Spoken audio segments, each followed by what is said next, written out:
Hi, and welcome back to Beans and Bezels. Over the last 2 years, Christopher Ward went from being a brand I easily looked past to one that I now actively follow and have a tremendous respect for.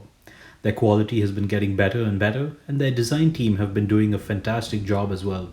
But the real icing on the cake is that they've managed to always impress where pricing is concerned. This may be one of the few instances where a brand successfully cut through the middleman and brought more value to the customer. Because if you were to find a mainstream Swiss watch brand with similar levels of quality, you're certainly going to be paying at least 2 to 3 times these prices. In November of last year, they released this beautiful blue dial C60 BLUE, which was a limited edition watch designed to raise money for the Blue Marine Foundation, or Blue. All profits from these sales went to Blue, and I thought it was an excellent release. They raised roughly 275,000 US dollars with this release. By now, you should already know that I'm a sucker for blue watches, so this was equivalent to winning the blue watch design lottery. I had other watches I wanted to buy at the time of this release, but figured I'd get to one of these watches on the secondary market eventually. A couple of weeks ago, I found one pre-owned but in mint condition, and I jumped at the opportunity. These watches had a retail price of around 1,025 US dollars with the tied recycled plastic strap, and I believe an extra $200 for the metal bracelet. Just as a side note, apologies for the poor photography and videography in this review. I struggled to shoot this style. Let's check it out. I measured the case to be 39.7 millimeters in diameter, 46.75 millimeters from lug to lug, and 13.5 millimeters tall. The case is made entirely of stainless steel, and their light catcher case design makes excellent use of brushed and polished elements, along with aerodynamic curves and beautiful transitions. The midcase is sleek and extends out into a pair of short lugs that curve down towards the wrist. There is a beautiful polished edge on the side of the case that runs down the lugs. It looks very sporty but also elegant.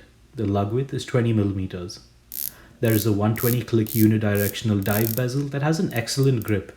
It's easy to operate with great bezel action and no backplay. The ceramic bezel insert slopes downward and is blue with a combination of blue and white loomed elements. There is a 6.5mm screw-down crown at the 3 o'clock position that is set within a pair of sleek and comfortable crown guards. I love this design and the transition of textures and surfaces. The crown is easy to grip and operate, and there isn't any crown or stem wobble here. Flipping it over, you have a solid screw-down case back with the Blue Marine Foundation logo and branding embossed on the back.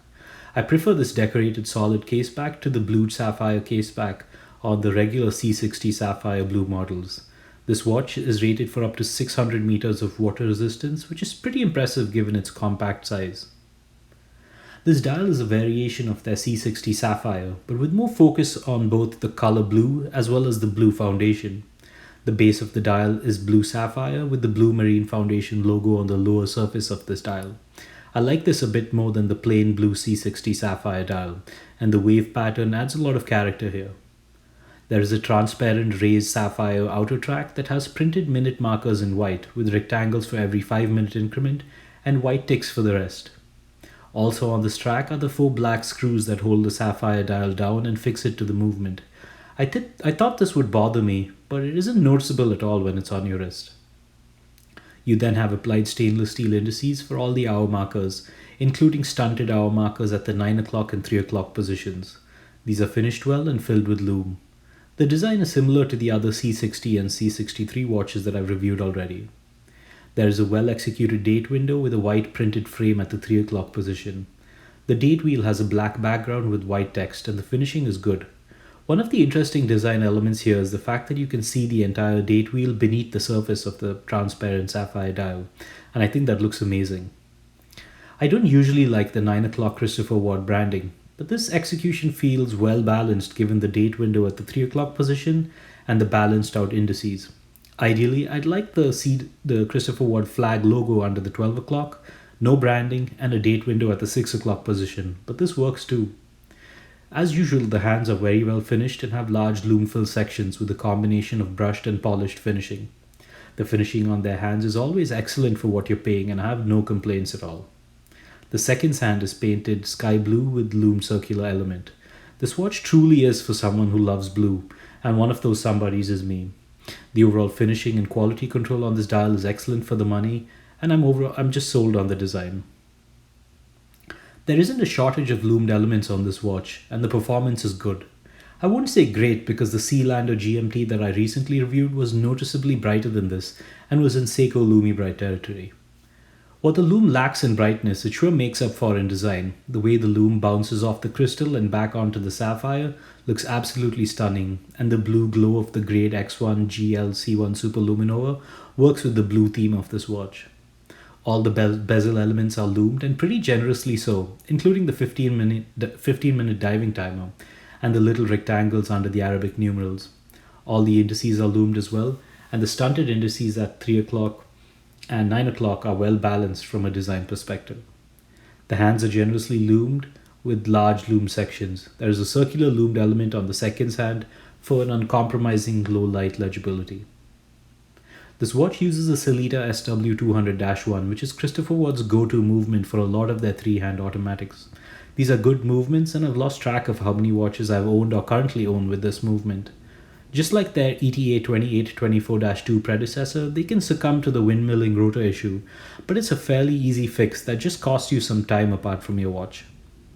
I put this watch on my time grapher and observed roughly plus 6 seconds per day in the dial up position and plus 5 seconds per day in the crown up position. So pretty good numbers, and I'm more than pleased with it. I found Christopher Ward to have one of the most comfortable bracelets in this price category and below, along with Helios, Formex, Monta and Zelos. The end link fitment on this watch is great with negligible horizontal wiggle. The links articulate well, are well finished and taper down from 20mm at the end links to just under 18mm at the clasp.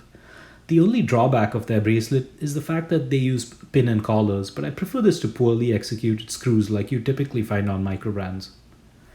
The clasp is the real winner here and is very well finished in design. It has a tool-free micro adjustment feature that makes it easy to resize the bracelet during the day if you have a wrist that swells up like mine.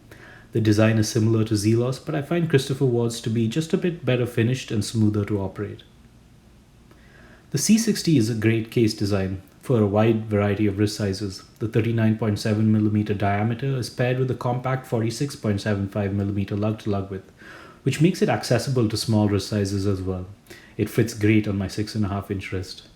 The height of 13.5mm might seem like it's on the thicker side, but the case has very carefully placed relief edges and transitions that make it look like a very slim watch. Seriously impressive design work here. Overall, between the comfortable bracelet and well-designed case, I have absolutely no complaints about how this watch wears, and I think it's easily one of the most comfortable 13mm watches I've worn. Overall, this is another winner for me. This is the fourth Christopher Ward that I've reviewed, and they've all been fantastic. This watch is for those who love blue and are happy to support the Blue Marine Foundation. The design is fantastic, the build quality is excellent, and the finishing and specs are pretty impressive for the money. I don't really have anything else to say about this watch. Buy it if you happen to come across one on the pre-owned market at what you think is a reasonable price. You won't regret it. As always, thanks for watching, and don't forget to read my other reviews in the link below.